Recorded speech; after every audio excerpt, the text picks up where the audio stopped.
Tonight on America, the Conversation, Andrew and Tim discuss whether or not comic book billionaires are mere fantasy. Well, they're obviously not fantasy. Look at me. I'm a billionaire who recently traveled back in time before losing my superpowers. And you can hear about all of that in America, the podcast. But first, you need to get your geek on with some comic talk tonight on America, the Conversation.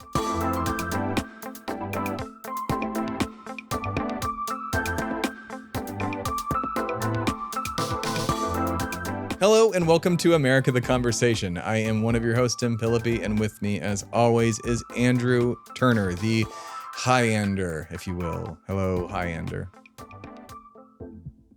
I am vengeance.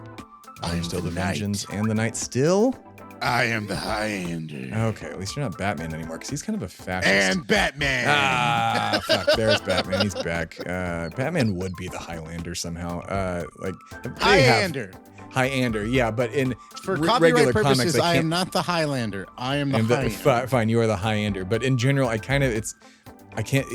done so many crossovers with Batman and Superman. I can't believe they haven't done Highlander. And if they did, show me. That would be dope. Was Highlander based off my life? Yes. Yes, it was. My eternal life. Yes. Yeah, well, but listen, it's not my fault that Theb erased my memory in 1964.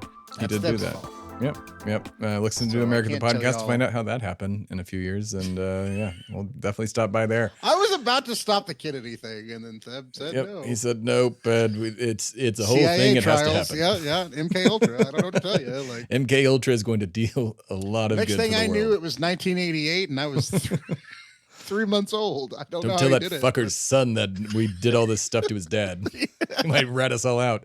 Oops. But also, much like God, I was reincarnated as me. Right. Yeah. Egg scenario.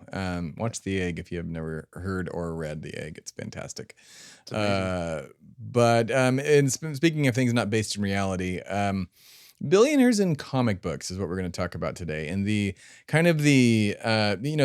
there's a general theme in DC, Marvel, Vertigo, everything, where billionaires are always some sort of hero, or at least the heroes themselves are billionaires, whether it be Bruce Wayne, Ted Kord, Professor Xavier, T'Challa.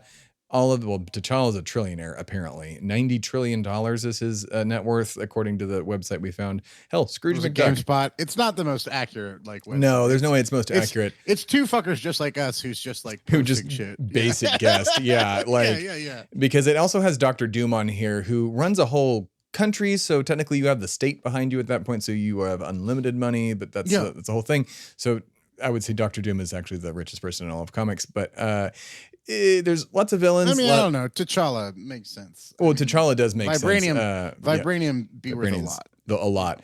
But there's a lot. There's bad guys, which I was shocked to find out Kingpin is worth 30 billion. Yeah, no, I mean that makes sense. I thought he was just a mobster. That blew my mind. No. Just like in the Netflix adaptation, he starts off with legitimate real estate and technology investments and shit like that.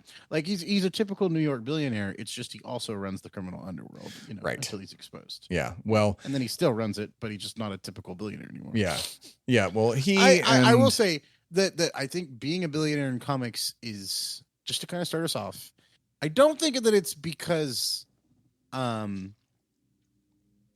intentionally the writers were trying to be like, wow, billionaires cool. There's probably part of it that's that, but I think that more of it so is to explain logically how a lot of these people get their powers and gadgets and ability and how they meet with presidents. No normal person could afford the Batmobile and all this stuff. Yeah. You have to be a billionaire to do this. Sure, I get it. Yeah. I mean, even Wonder Woman is able to call on Themyscira to pay for a private jet. Again, backing by the state, not really a billionaire. Yeah, exactly. That's what I mean. It's there's always this way. It is interesting that there isn't a lot of politics involved in billionaires in comics. I think that reflects that the time a lot of these characters were created, billionaire was an impossible thing that wasn't real, really. For at the time that a lot of these people were created, and they certainly didn't think that the wealth disparity would be what it was when these characters were created. But that being said, There are bad guy billionaires too. Mhm. Doctor Doom, of course, as much as the Doom is a very interesting character who a lot of people would argue is not a bad guy. He is a bad guy, and He just doesn't like Reed he's a Richards. billionaire. Yeah, he's not a fan of Reed Richards. I mean, we get rid of Reed Richards, I think we might have probably a decent world leader. I think you get a Mr. Doom. yeah. A kindly Mr. Doom. But no, I think, Lex Luthor, perfect example, like a billionaire who is a horrible person, and even uses his money to influence politics. Canon in it. But also just doesn't think Superman is horrible person. He might be a danger to society. So I mean, Superman's pretty much the GOAT because he is the one person that's like poor. I mean, him and Spider-Man are the most like relatable characters, even though they're both like ungodly strong and like travel throughout the multiverse with ease, and one's a literal god. Yeah. I think that they're relatable because like they get home and they're like, what am I going to do about the electric bill? Like that's the thing you like about Clark Kent and Peter. Clark's like, I got to build a fence. Fuck. I'm going to keep the cows in. I got to keep the cows. I know I'm fast, but like, I do not want to do this right now. and Peter Parker is very much like the landlord's banging on his door after he just saved the mayor from the Green Goblin kind of thing. Like, routinely lives in the shittiest apartment in every Spider-Man I've ever seen. Like the best thing about Spider-Man is that anybody can be Spider-Man, and the best thing about Superman is he's like anybody could follow the values of Superman and wind up being the hero. Yeah, like that is the great writing behind them. But I mean, like. And the great writing behind the Batman, for instance, is a billionaire that we've done a whole episode on. Like, is supposed to be like he's the everyman. He is somebody without powers that through his sheer wit and training and like dedication and intelligence is able to be who he is. But the money sure helps. Right. I think that's the idea behind it. Is like it almost, and there is some truth like to having that much wealth makes you almost super powered. You can get away with literal murder. Absolutely. I mean, he's able to hide. So like, a separate, I guess, conversation. Don't think someone like Bruce could get away with doing what he's doing and not be like, because billionaires are so in the public. They're in the public eye, like all the time. Like, no. I mean, like there would be one time that Batman's blood is left on the scene on accident, and like somebody gets a DNA sample. You know what I mean? Like how they brought that up in the comics one time. Oh no, it was actually on one of the last episodes of the Justice League Unlimited series, where Amanda Waller comes up to Terry McGinnis, the Batman Beyond figure, and talk to him about like, oh yeah, I know who you are, and I know who Bruce is too. He's like, how? He's like, Batman left so much blood at every crime scene. We know who he is. There's no way the government would not know. And like, if they really wanted to prosecute him, like, but their point was like he's a necessary thing, so we just kind of let him keep going. Not to mention he's the richest person in America next to Lex, and like and Ted. No, I think he outranks Lex. I think he outranks. He does. He outrank Lex. He does. He has. I believe Bruce Wayne is one of the top 5. Yes, he is just over Lex, and that's Lex is always jealous of Bruce, and they bring that up in the show quite a bit, and like even goes as far as to try and steal. Oh no, wait, he tries to steal Lois Lane from him when they're dating. Or no, wait, that's a separate thing. Got my two comics mixed up. My bad. Yeah, no. Lots of different stories. Bruce takes Lois Lane on a date to piss off Clark Kent when they first that's meet. What it is. Yes, that is exactly what to happens. kind of draw him out too, because he's being a cheeky bastard about just like he's spying on him at his house. Never had a chance with Selena Kyle, which is the only woman that can actually make Bruce Wayne film. True. So, Talia to a much lesser extent. No.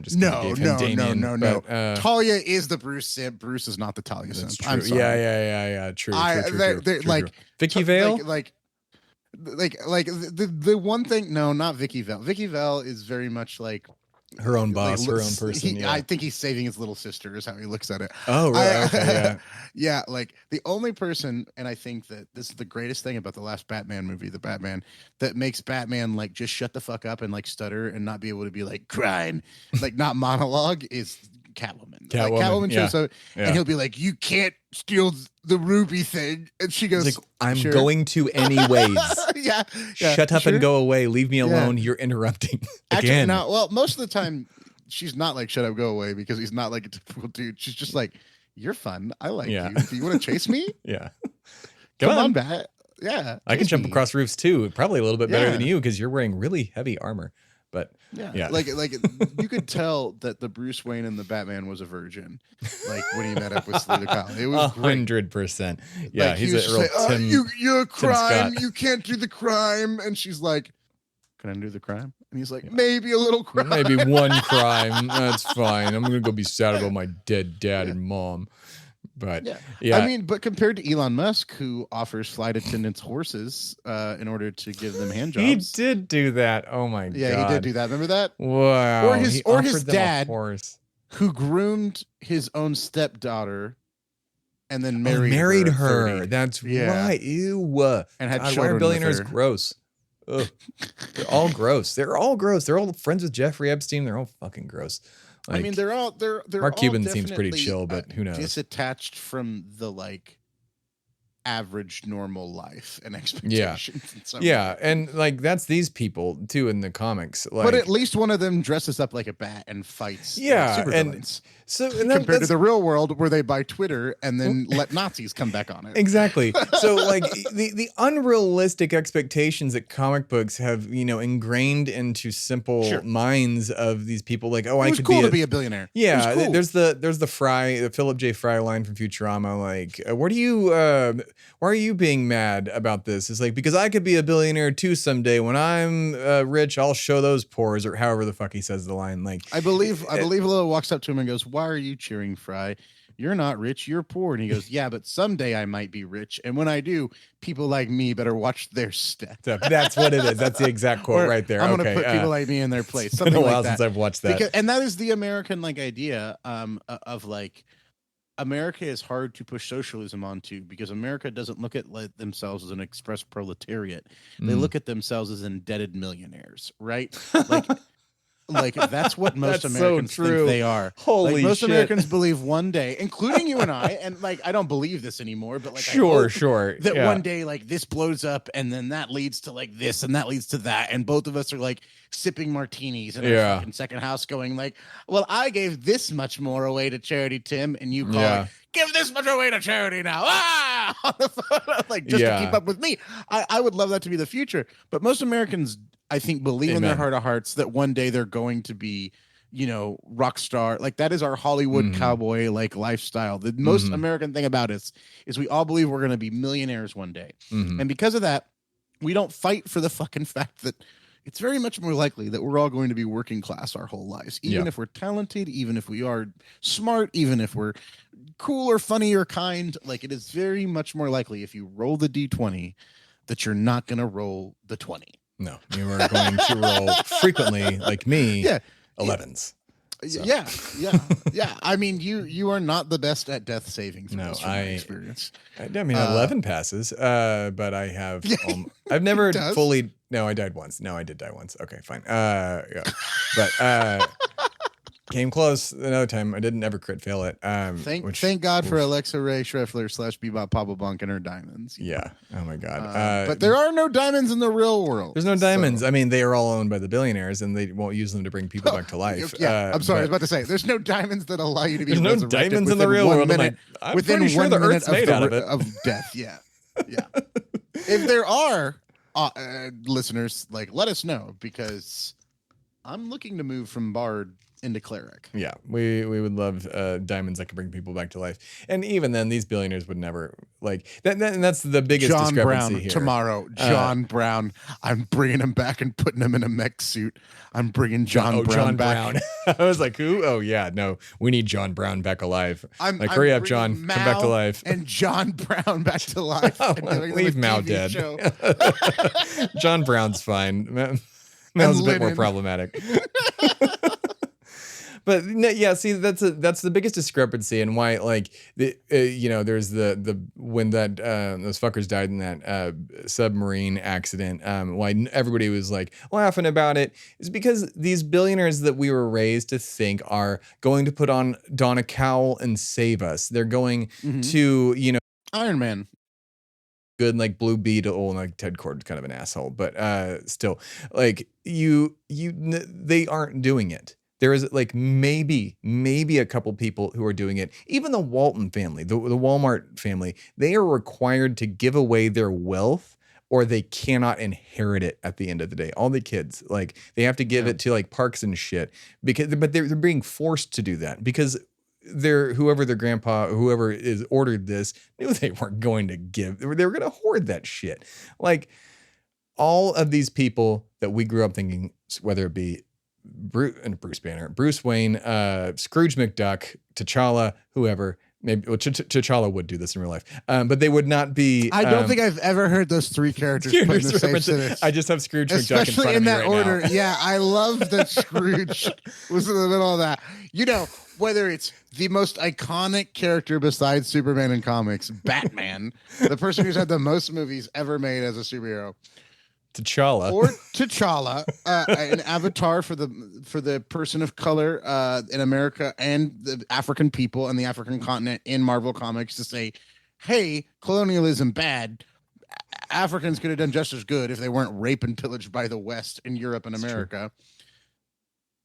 And Scrooge McDuck. Also Uncle to Huey, Dewey, and Louie, so of course. That he dives into a pile of gold coins. Yes. Which would 100% break all of your bones at the same time. Is he Donald's uncle as well? He is both. Huey, Dewey, and Louie are Donald's sister's children. Donald was a naval officer. I don't know how I know this canon. I think I looked it up. Right. I remember this from DuckTales.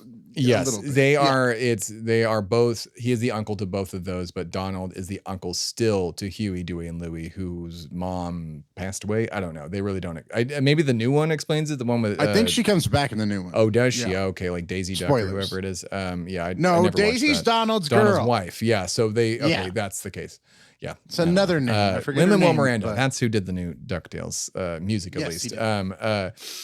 But yeah, no, obviously it doesn't matter who they are though. And yes, I will still use T'Challa, Batman, and Scrooge McDuck and Nighthawk. Della. Her name is Della Duck. Della Duck. Wow. All right, Disney. The mother of Huey, Dewey, and Louie. See, this is what you're going to get. And the fourth of the quintuplets that is hidden by Disney. Oh my God. You are going to get, we already did an episode on unions, but that's what you're going to get. Shitty AI writing that says Della Duck. And I know a human came up with Della Duck, but humans do better, please. Della Duck. Keep Della's Duck's name out of your motherfucking mouth. Do you understand me, Tim Felipe? Fucking slap you through the internet. But Della Duck is a queen, and I love her. And the mother of the three, horses of the ducks of the apocalypse, potentially. Adventurer. Fighter for the people, Della Duck.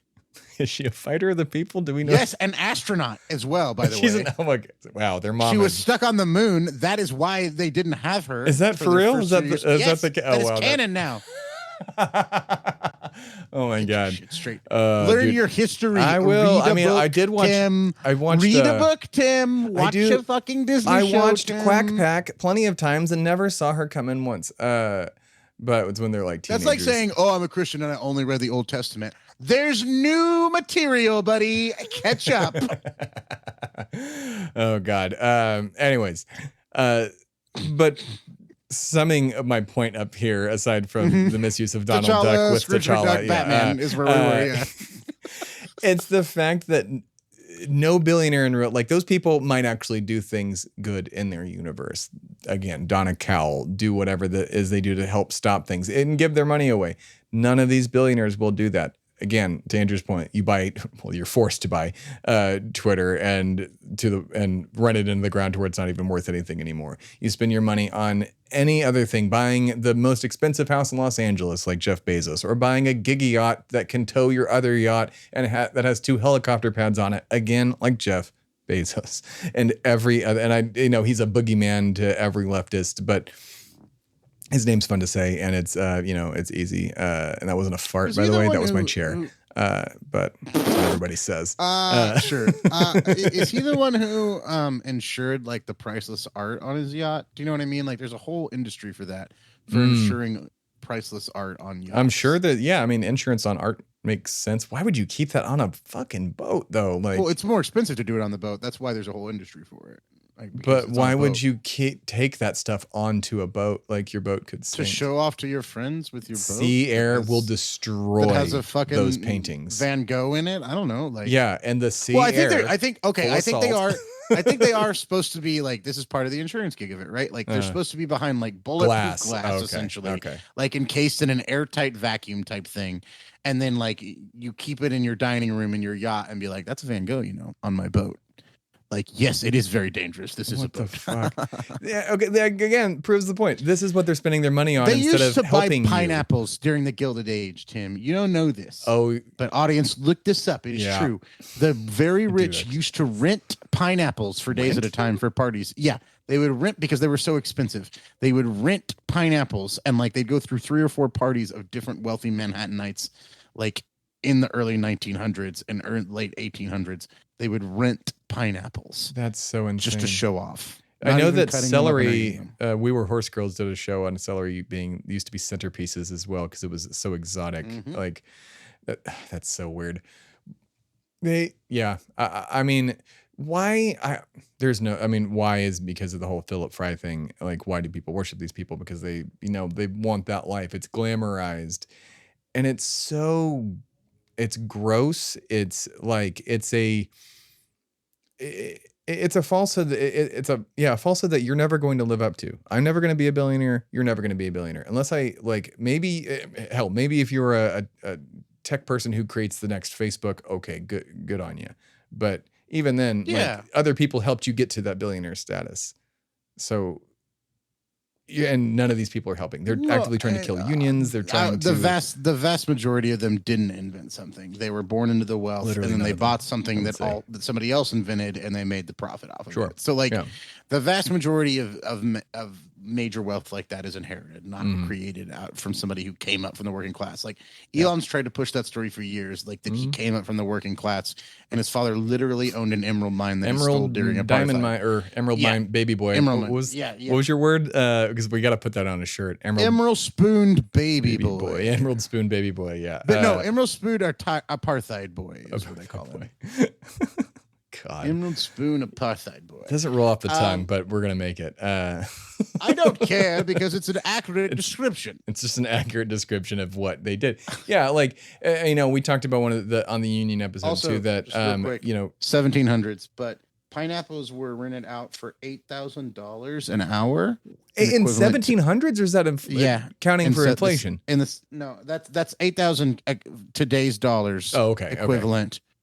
8,000 an hour to rent a pineapple. Wow, that's to show up at your party. Oh my god, that's so dumb. And didn't they like mostly get rotten by the time they got to wherever they were going? Because I'm sure you wouldn't pay for it if it was rotten. Yeah. No, I mean, when they were exporting them over to England, they would started to rot or something like that. This is the American colonies, so it's closer to Hawaii than England. Yeah, but in the American colonies, pineapples that arrived in America were very expensive. Pineapples could cost up to $8,000. I'm sorry, so it's $8,000 to buy the pineapple. So yeah, I mean, like you're looking, at $2-3 to rent the pineapple. Oh my god, that's so silly. And again, like as far as the unions thing, I was about. And like if you're rich, you're renting like dozens of pineapples. Sure, you're exactly. Like, look at my yeah. These people have so much money that 2% of their say the studio heads money, like we mentioned in an episode before, they could completely end the strike if it hasn't ended already. I don't know when this episode's going to come out, but hopefully it has. It's probably not because they're going to hoard their wealth.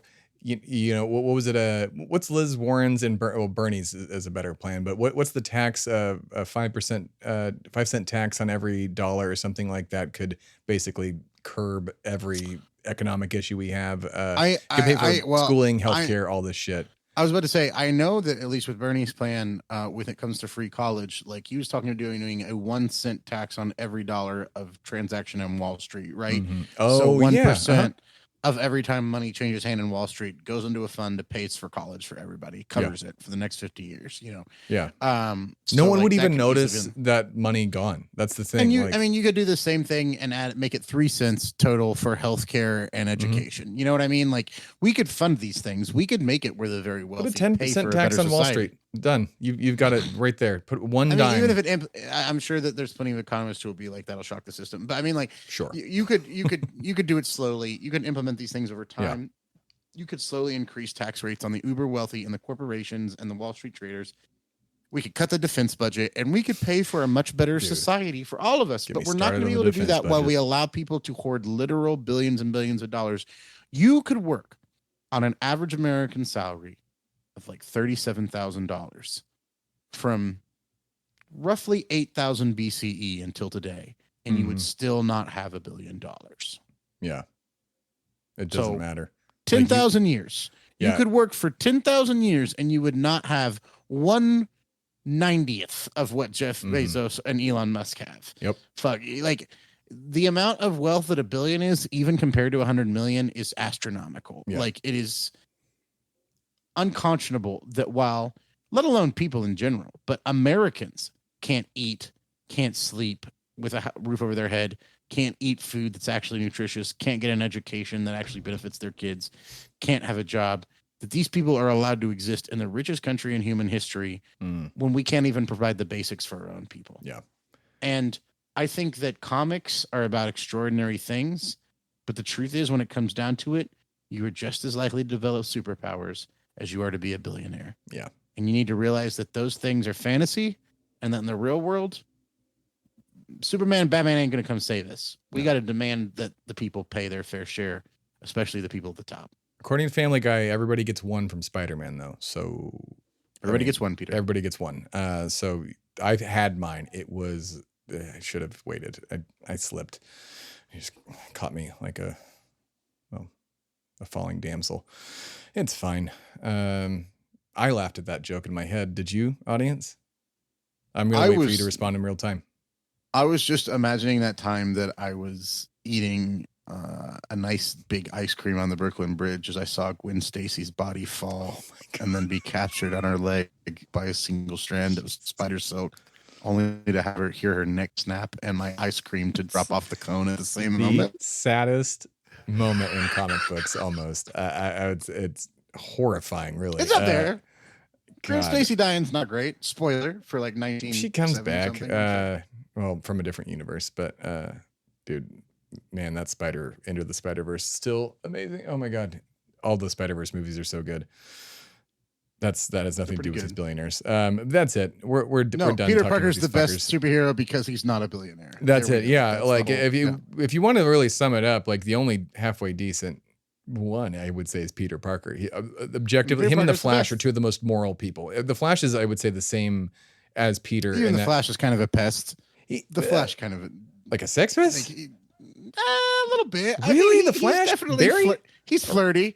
Like everything about Peter is humble. Right, like Peter's never flirty. Like he's only confident when he's in a fight.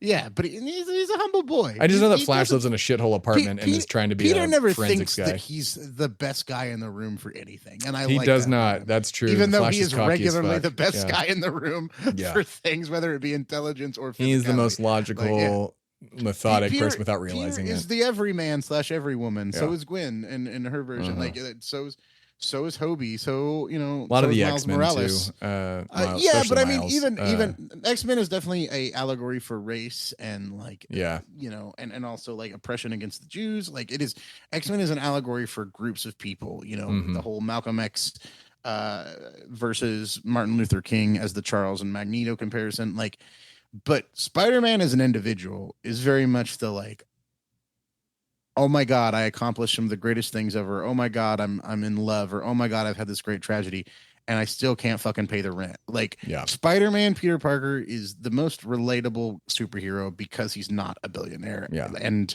he never thinks that he's a superhero. He thinks he's just trying to be a kid in Brooklyn to do the best thing and everything that he does. And that's probably why he's one of the most popular ones and why Sony definitely holds on to him. And I think at this point he has more movies than, aside, not counting animated movies, but more than Batman. I'm counting it's right. Up there. I think it might be Batman and him. But I mean, like, I would even say, and to move it off specifically Spider-Man, but like Superman seems more realistic as a character too than Batman because of that billionaire status. Yeah. Like there's the billionaire status almost makes things more alien. There is one billionaire. In Ironically, comics, with Superman being an alien. I will say there is one good billionaire in DC Comics that is explicitly good, and that would be Oliver Queen, the leftist Ollie. hero. We didn't even get into who is Ollie. a big unionist. Yeah, big unionist, big old commie. Gave away most of his wealth canonically. Realizes that he was a real shit in his early 20s and a playboy philanthropist, and becomes just a philanthropist and a superhero. And I love me some Oliver Queen. Look into that lore if you like liberal / leftist. Another person who's an everyman who is just really good at shooting an arrow. Populist. Yeah, everyman. Oh, that's true. Yeah, it's true. He's just really good at arrows. He's got fun arrows. As Batman. Yeah, he's just really good at arrows. I like that about Ollie. Yeah, he found Atom his niche, too. You know? It's the Atom and not it's Ant-Man and Marvel. I don't remember. I don't know enough about the Atom. I just know that he's kind of involved in Ollie's world too, but I think he's also a billionaire, so it doesn't matter.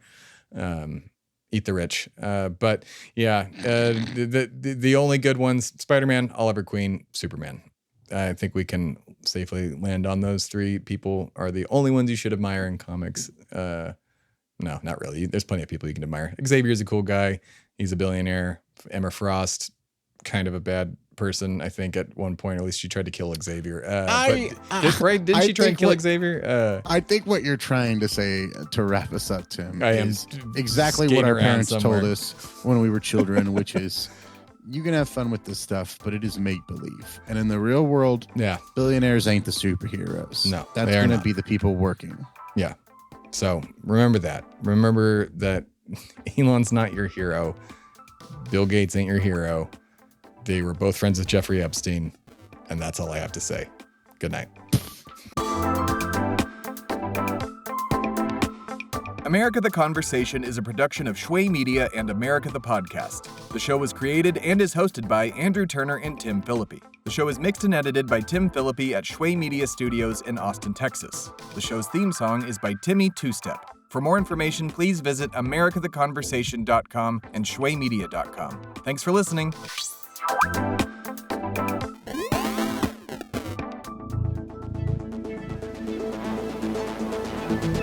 This has been a production of Shway Media, all rights reserved.